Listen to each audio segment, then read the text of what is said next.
El sector avícola del Ecuador tuvo un año histórico en el 2023. Se realizó la primera exportación de carne de pollo a las Bahamas. Vamos a conversar ahora con Diana Espín, directora ejecutiva de CONAVE, para que nos cuente exactamente cuáles son las proyecciones para el 2024. Si eres el callado de tus amigos porque no sabes de lo que están hablando, no dejes para mañana lo que puedes saber now. Empezamos. Hola Diana, un gusto tenerte aquí en Forbes Ecuador. Cuéntanos, ¿cómo terminó el año 2023 para ustedes? María Judith, qué gusto estar aquí contigo. Yo creo que fue un año histórico, fue un hito, siempre digo, es un año emotivo porque logramos cerrar un año con un mensaje diferente para el sector. Exportamos aproximadamente 750 toneladas. Eso Ecuador nunca lo había hecho, nuestro destino fue Bahamas. Entonces dejamos un mensaje de que es posible, lo hizo uno de nuestros socios que aún nos orgullece muchísimo más. Y bueno, eso genera mucho más empleo, muchas más compras de materias primas y eso abre la puerta a que existe la posibilidad y lógicamente nuestra empresa, socio y también otros empiezan a buscar más mercados a nivel internacional. ¿Cómo fue este proceso para concluir la exportación a las Bahamas y si hay la posibilidad de abrirse otros mercados ahora en el 2024? Bueno, el tema sanitario es fundamental en estos procesos. Complicado también, ¿no es cierto? Complicado y no es lo mismo para todos los destinos, porque cada país al que queremos llegar tiene requisitos distintos. Entonces tenemos que apegarnos a esos requisitos y no solo como empresa o como sector privado, sino que hay que trabajar de la mano del sector público, en este caso la Agencia Fito y Zoosanitaria, que es Agrocalidad, para cumplir todas las normas que establece el país, y no solo el país, sino la Organización Mundial de la Salud Animal, que es la que establece las reglas del juego, por llamarlas así. Y fue un trabajo de aproximadamente 5 años, donde esta empresa se calificó, se certificó y de hecho trabajó para cumplir ciertos parámetros y características de Bahamas en este caso. ¿Hay la posibilidad de abrirse nuevos mercados en el 2024, además Por supuesto, de las Bahamas? ese es el objetivo. De hecho, orgullosamente iniciamos con un container de 28 toneladas aproximadamente y el objetivo no era solo abrir este mercado, el objetivo era mantenerse y después de aproximadamente un par de semanas, los compradores de Bahamas decidieron mantener esta compra con un container semanal de 28 toneladas. Entonces ese es el objetivo, crecer y lógicamente ir al Caribe porque ya a nivel internacional sonó el mensaje, se vio la calidad del producto, la calidad del servicio y de la empresa como tal, porque lógicamente estas empresas donde llega el producto visitan el Ecuador, visitan la empresa, llegan a la industria y verifican las certificaciones, los parámetros, las plantas de faenamiento y lógicamente les gustó. Entonces ahora hay otros posibles clientes con diferentes características, entonces estamos trabajando en ese tema. Diana, ¿qué posibilidades hay de que otros socios de CONAVE también inicien este camino de exportación? Yo creo que el mensaje quedó, tenemos varios interesados y están buscando ese mercado. Ahora suena mucho el Tratado de Libre Comercio con China y este es un destino muy importante para el país como sector avícola. ¿Por qué? Entonces, porque China es un destino que su población sigue creciendo. Ellos básicamente no quieren invadir un mercado de proteínas, sino que lo que quieren es que llegue hacia ellos para alimentar más a su población. Entonces es un mercado interesante no solo para el sector avícola, para las proteínas en general. Camarón, entonces nos hemos juntado varios gremios, CONAVE es parte de Cordex, que es la corporación de gremios de exportadores. Entonces de hecho hemos estado en la asamblea porque en este momento político la decisión y la aprobación de este tratado ya está en la asamblea. Uh-huh. Nacional, entonces estuvimos en una de las comisiones de relaciones internacionales exponiendo los beneficios para el sector y ese es el objetivo, que esta exportación genere empleo, genere compra de materias primas y lógicamente de una u otra forma sea tratada de la manera adecuada porque hay sectores sensibles que pueden ser afectados, entonces eso es lo que se expuesta. El sector avícola es un sector sensible. No en este caso, es un sector sensible por sus precios, por su competitividad, porque tenemos grandes productores como Brasil, como Estados Unidos, que lógicamente nuestro precio puede variar incluso o ser mucho mayor en un 40 o a veces el 50%, lo que nos saca de competitividad. Pero ¿qué es lo positivo de China? Que a él le falta producto. Entonces su demanda es muy alta y a veces juegan mucho con los precios, entonces podemos calificar. Actualmente también estamos trabajando con comercio, con el Ministerio de Comercio, para aplicar una política y una resolución que se llama régimen temporal o régimen 21, que quiere decir que tú importas materias primas para producir únicamente productos de exportación con cero arancel, y eso lógicamente te permite tener un poco de competitividad mejor a lo que llegaría al mercado nacional. ¿Cuál fue el mensaje que recibieron o que percibieron ustedes en la Asamblea Nacional? Bueno, no estamos muy seguros, ¿no? Hay bastante temor. Yo creo que nuestro trabajo como sector privado y cuál fue el objetivo, un poco socializar los beneficios, porque tal vez a veces hay malos mensajes desde fuera exponiendo que no es beneficioso, pero generar empleo siempre va a ser beneficioso. Y incrementar producción, aumentar, digamos, un producto que no va a afectar a nada nacional, sino que va a llegar a la mesa de otros países, siempre va a ser beneficioso. Entonces, ese es un poco el mensaje. Estaba el sector de camarón, también estaban la parte de banano, de cacao, porque son los productos emblemáticos del Ecuador y orgullosos de decir que ahora somos parte de ese sector exportador, con pequeñas aún volúmenes no comparables con el camarón, pero a eso queremos llegar, ¿no? Y con el ministerio, con el gobierno actual, en este régimen justamente que estaba señalando para poder seguir creciendo. Estamos probando ahorita. Creo que ha sido positivo. Ha sido un cambio que no lo hemos sentido. Nos ha pasado en otras circunstancias políticas que hay un cambio y es como que se siente un silencio y se para el proceso y nos toca otra vez sentarnos, otra vez socializar, otra vez empezar desde cero básicamente, y ahora no hemos sentido eso. Hemos sentido que el trabajo siguió. Nos hemos sentado con la ministra de Comercio, también con el ministro de Agricultura, que son como que nuestros pares más importantes para seguir trabajando, y básicamente ha sido súper positivo. Entonces esperamos seguir, ¿no? Este es un proceso de día a día, de paso a paso, que se van presentando cosas con Agrocalidad igual, porque la empresa y otras empresas le apuestan a la compartimentación.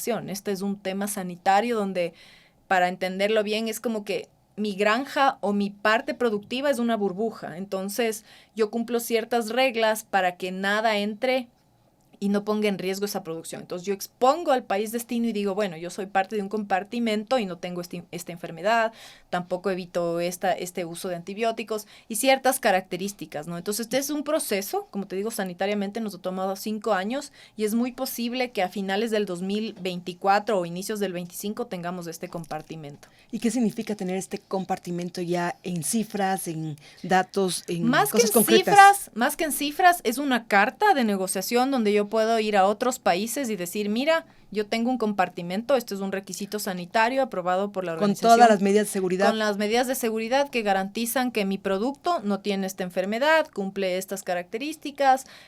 Por favor, conversemos para yo poder meter mi producto en tu país. ¿Y a qué países podría llegar ese producto? Nuestro gran objetivo es Chile. ¿China?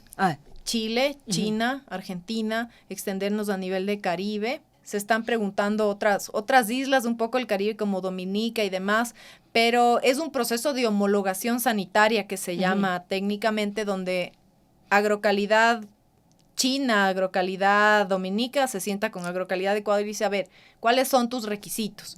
Negociemos, o esta es mi situación como Ecuador, abramos este mercado así, acéptame este tipo de vacunación, o estos detalles mucho más técnicos y sanitarios. Entonces, sí. Estas 700 toneladas que fueron exportadas a las Bahamas, ¿cuánto significó en dólares? Significaron un número mayor a $2 millones. Suena poco si comparas con otros sectores, pero lógicamente es un hito para el Ecuador y el objetivo es seguir creciendo. Siempre nos dicen y nos preguntan, ¿cuánto más pueden crecer? ¿Cuánto empleo va a generar? En el tema de exportación no puedes dar una cifra específica porque siempre el objetivo es seguir creciendo. Entonces, ¿cuál es un dato importante del sector? Si tú ves el último censo, que es del 2015, que no es reciente, pero que nos da una idea, cuando tú levantas un dato, te hablan siempre de las aves levantadas en ese momento y la capacidad de la granja. Entonces, normalmente, y todas las granjas del Ecuador están usadas en un 70-80%. ¿Con qué objetivo? De poder crecer sin invertir, por ejemplo, porque ya tiene una capacidad que puede ser aumentada. Entonces, ¿Es necesario un censo ahora, entonces? Necesario un censo, lo están iniciando, ya la parte un poco de elaborar la metodología, cómo va a ser. Estuvimos en el Ministerio de Agricultura y ya hay los fondos internacionales, se presentó este proyecto y ese es el objetivo, levantar este censo. ¿Y cuánto cuesta levantar un censo? ¿Cuántos necesitan de inversión? ¿Cuentan ya con los fondos internacionales para eso? Bueno, el censo, no tengo el dato exacto porque el censo que va a hacer el ministerio no va a ser avícola, sino agropecuario. Ya. Entonces, superará los millones de dólares porque es mucha gente en campo movilizándose, vehículos, levantamiento de información, programas, metodologías y luego un trabajo de análisis y estadísticas claras, ¿no? Al principio señalaste claramente que uno de los dolores de cabeza que tiene el sector avícola es la competitividad por la cantidad de aranceles que tienen aquí ustedes. ¿Cómo se enfrentan a la competitividad en otros países, con otros países? Bueno, esto siempre ha sido como que nuestra lucha y nuestra pelea, más que nuestro mensaje, es siempre buscar políticamente medidas y políticas que permitan al sector ser más competitivos. Cuando digo esto hay políticas nacionales que fijan precios en las materias primas. Y las materias primas, como el maíz y la soya, son el 60% de la fórmula del balanceado. Y cuando tú alimentas un animal, en este caso el pollo, y también pasa en el cerdo, en otras especies que consumen maíz, el costo de producción de ese animal, la alimentación representa el 60%. Entonces termina siendo aproximadamente un 40% lo que nos saca de mercado por una materia prima costosa. Por ejemplo, un ejemplo concreto para que la audiencia pueda entender cuál es el Para que problema. tengas una idea, el precio mínimo de sustentación del maíz es 15.33, ¿ya? Y Colombia y Perú accede a un maíz importado que a veces le cuesta $10. Ya. Entonces, lógicamente, la producción de su balanceado y la alimentación de sus animales es 50 o 40% más económica que lo que nos cuesta a nosotros. Entonces, por eso tenemos ciertas circunstancias a veces de contrabando, porque lógicamente entra producto que es mucho más económico que acá. Entonces, se presentan muchas cosas. ¿Cómo hemos llevado esto? Yo creo que hemos peleado durísimo. No ha habido los logros que hubiéramos querido porque el sector maicero es un sector un poco fuerte y se mueve más política que técnicamente porque hay muchas herramientas técnicas que defienden las teorías que estamos haciendo. Pero el sector ha buscado alternativas de cómo ir mejorando los precios y el tema de Bahamas es una muestra de calidad específicamente, donde la empresa compradora donde llegó observó calidad. Entonces, esa es una característica que queremos dar. Ahora queremos aplicar régimen 21 y buscar otros detalles que puedan mejorar los precios, pero sí decirte que las empresas técnicamente son muy buenas. Entonces, el momento de sus conversiones ya en el tema técnico, cuando crían sus animales, son muy eficientes. Entonces, eso ayuda también, ¿no? El trabajo y la mano de obra. ¿Podemos decir que el sector avícola es autosuficiente en el Ecuador? Totalmente. El sector avícola es autosuficiente. Nosotros abastecemos totalmente a todos los ecuatorianos. ¿Cuánto produce? 500,000 toneladas al año. ¿De carne de pollo y pavo? carne De pollo. Carne de pollo. De pavo son 18,000 toneladas y de huevos son 3,600 millones de unidades de huevos al año. Eso en millones de dólares son 4,500 millones de dólares, que son el 4% del PIB. Entonces, movemos muchísimo, una economía que a veces ni el mismo sector sabe. Entonces, eso queremos, ¿no? Llegar con este mensaje de quiénes somos, qué hacemos, dónde estamos. ¿Y qué expectativas para el 2024 de crecimiento de las cifras que me acabas de dar? Normalmente tenemos un crecimiento promedio entre el 5 y el 10%. Esperamos llegar crecer un 10%, lógicamente acompañado de campañas de consumo, porque Ecuador tiene un consumo de 28 toneladas, 28 entre 30 kilogramos persona año.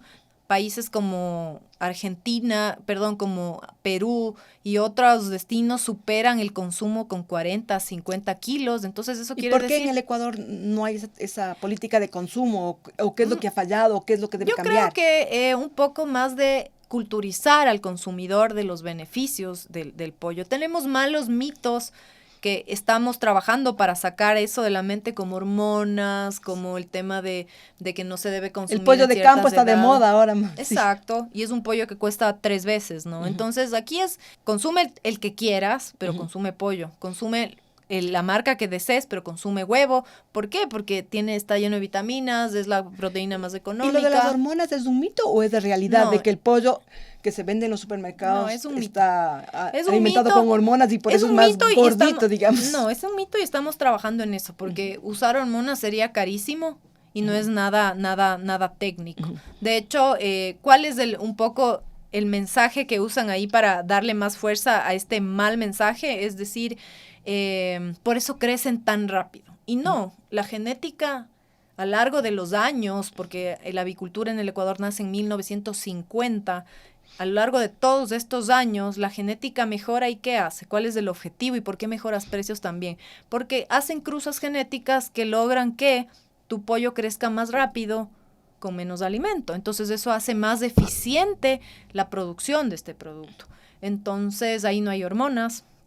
Y eso pueden probarlo. Pero de hecho nosotros como CONAVE queremos trabajar en ese mensaje, porque a veces vas a un pollo y dice, no, este sí no tiene hormonas. Entonces, no me está hablando directamente mal. El marketing, entonces. Exacto, es una publicidad engañosa y es una competencia desleal. Exacto. Claro. Entonces, hay que trabajar en eso, ¿no? Y el objetivo es culturizar eso, porque finalmente el que decide es el consumidor. Entonces, ¿qué queremos como sector? Un producto siempre de calidad, porque está certificado, porque trabajamos en eso, pero sobre todo un producto económico al que tú puedes acceder. Tú decides dónde comprar, pero nosotros queremos garantizar que donde sea que compres haya un producto ¿Y sano, es posible de calidad. eso? Es posible, ¿en el 2024 sí. será posible esa garantía? Yo creo que poco a poco. Es un trabajo de día a día. Yo creo que en los últimos 6 años que yo llevo en la corporación hemos logrado incrementar y dar el mensaje de los beneficios de nuestros productos avícolas. Tenemos un Día Nacional del Pollo, un Día Nacional del Huevo, trabajamos para que el pavo se consuma durante todo el año.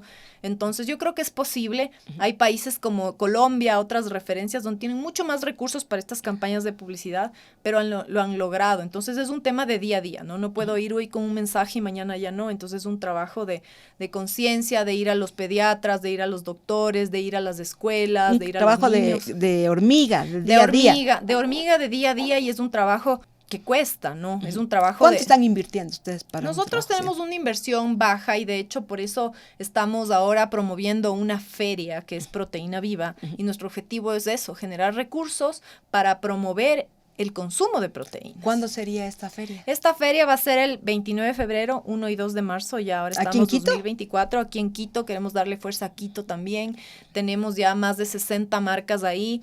Toda la información está en la página de CONAVE, www.conave.org. Pueden acceder, pueden buscarnos, pueden llamarnos. Es súper interesante y nuestro objetivo es ese, decirte todos los beneficios que tiene consumir proteína, quiénes somos parte de esto. Va a haber una feria alimentaria donde tú vas a tener cómo acceder y comprar productos y proteína animal específicamente, también ver quiénes están en la parte comercial, y va a haber un espacio de charlas académicas, no tan técnicas, sino como transversales y mucho más amplias. ¿Cuántos empleos directos generan? Nosotros generamos alrededor de 300,000 empleos, y hablamos de 300,000 empleos porque es un sector que consume el maíz de esos 100,000 agricultores que se dedican a producir maíz y soya. Entonces, si no existiría el sector avícola, ¿quién les compraría ese maíz? Claro. Y ese maíz es usado para el sector balanceador, que igual genera un buen número de empleos, y todo eso es usado para consumir al sector avícola como tal. ¿Cuántos días a la semana, Diana, consume pollo? Yo consumo al menos 5 días a la semana. Y huevo todos los días, 2 diarios. 2 diarios. Sí.